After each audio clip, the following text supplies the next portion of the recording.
saya waktu itu yang pegang admin Twitter, dan pertanyaan informasi yang muncul seputar evakuasi gitu. Misalnya banyak orang, ada beberapa orang terjebak di daerah sini, kontaknya ini gitu. Nah, informasi seperti itu yang nggak bisa menunggu ini ya, jeda gitu, harus segera dipublish, dan kelihatannya banyak yang merespon gitu. Jadi misalnya ada tim evakuasi yang membaca informasi yang kami sebarluaskan melalui Twitter, kemudian segera bergerak dan melakukan langkah-langkah evakuasi gitu.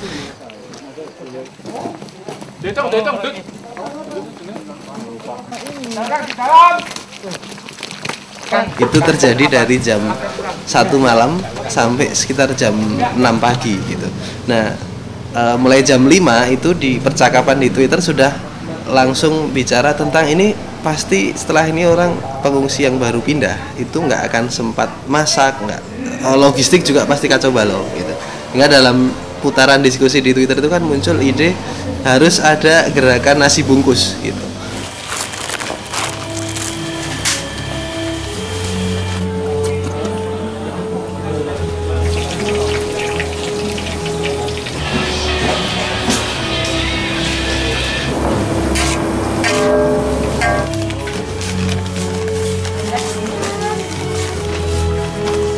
Karena saya sudah pengguna Twitter aktif dari setahun lebih yang lalu, sampai akhirnya ada bencana Gunung Merapi meletus ini, dan itu semua saya tahu dari Twitter.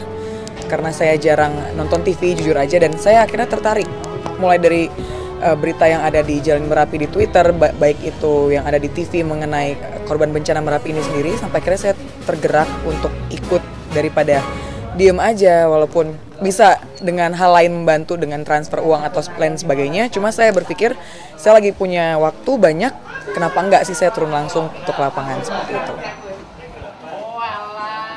Yang keluar buku gitu, besok hari Rabu nggak disembelih kok, nggak Relawan itu sebetulnya kami awalnya hanya pengen menggunakan cara konvensional gitu ya, teman-teman yang ada di dekat-dekat kita aja gitu yang dilibatkan. Tapi karena banyak sekali yang menanyakan kalau mau jadi relawan caranya bagaimana, harus menghubungi siapa gitu. Nah, karena kami nggak bisa menjawab satu-satu pertanyaan itu, akhirnya saya buatkan formulir online sederhana pakai Google Docs gitu ya. Kemudian alamat URL-nya itu saya sebarluaskan lewat Twitter. Jadi yang mau mendaftar relawan silahkan klik link ini gitu. Nah, saya baru selesai menginformasikan lewat Twitter, 5 menit itu sudah saya buka, sudah ada 25 gitu. Saya refresh gitu kan, sampai setengah jam pertama itu udah lebih dari 100.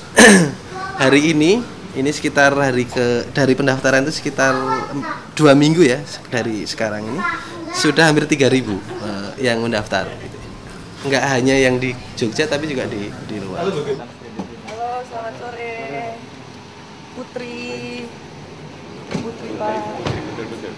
Yang jelas mudah-mudahan ya rasa kemanusiaan saya lebih tinggi dibanding sebelumnya. Itu tadi saya lebih bersyukur atas hidup saya, lebih toleransi lebih tinggi kepada sesama, tidak membeda-bedakan ibaratnya bukan membeda-bedakan, membanding-bandingkan kayak kok hidup saya seperti ini sih, teman saya lebih beruntung, itu tidak ada.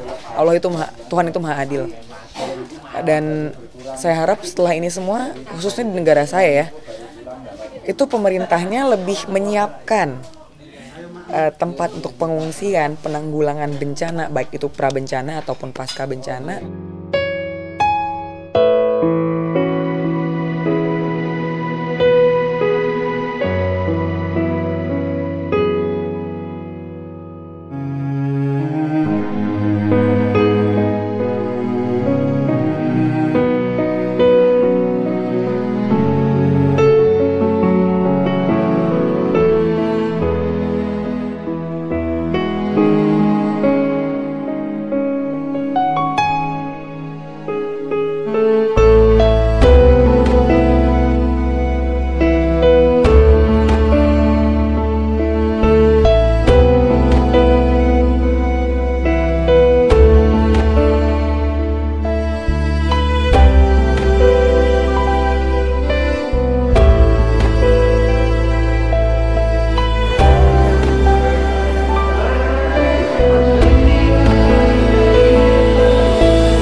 Jadi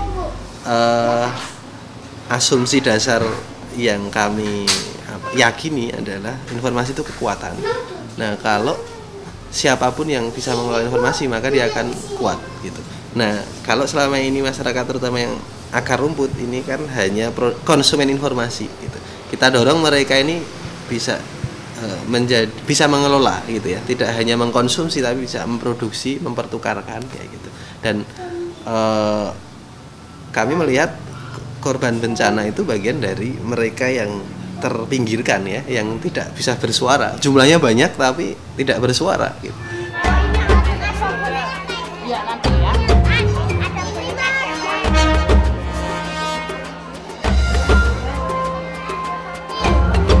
Mos, tunjuk tangan yang mos.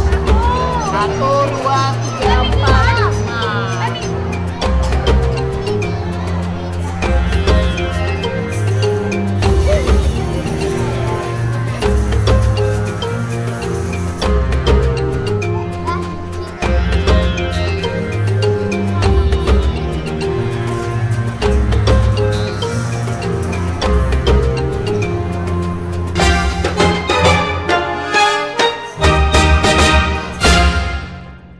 Masyarakat sipil inilah, atau gerakan masyarakat sipil inilah yang menjembatani isu yang kelihatannya jauh di sana, soal TKW, soal buruh, soal orang miskin di desa, yang jelas bukan kelas menengah itu kan.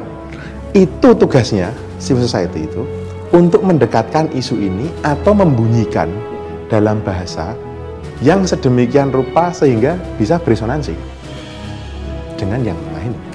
Kita melihat bahwa internet ini kalau digunakan dengan benar, dengan dioptimalkan sepositif mungkin, itu manfaatnya akan sangat luar biasa, bahkan untuk melakukan perubahan sosial, untuk melakukan gerakan-gerakan yang menuju ke arah yang lebih baik, ke yang lebih positif. Jadi bangsa Indonesia sih mungkin bukan bangsa yang kaya, kita bangsa yang miskin. Cuman bangsa Indonesia kan bukan bangsa yang bodoh. Itu barangkali yang kita sering lupa. Jadi bangsa Indonesia adalah bangsa yang pandai, apalagi kalau kita dikasih kesempatan akan jadi bangsa yang dahsyat. Pada hari ini pun bangsa kita sudah menjadi contoh untuk bangsa-bangsa lain yang di dunia, terutama dunia IT ya. Kita tuh bahkan seharusnya menjadi contoh negara lain bagaimana sosial media dipakai untuk ini, untuk bencana, untuk kemanusiaan, untuk keadilan, untuk anti korupsi dan segala macam. Ini loh bangsa Indonesia udah jalan. Kalau pemerintahnya masih bodoh, caranya menghadapi rakyat pintar ya nggak akan dianggap.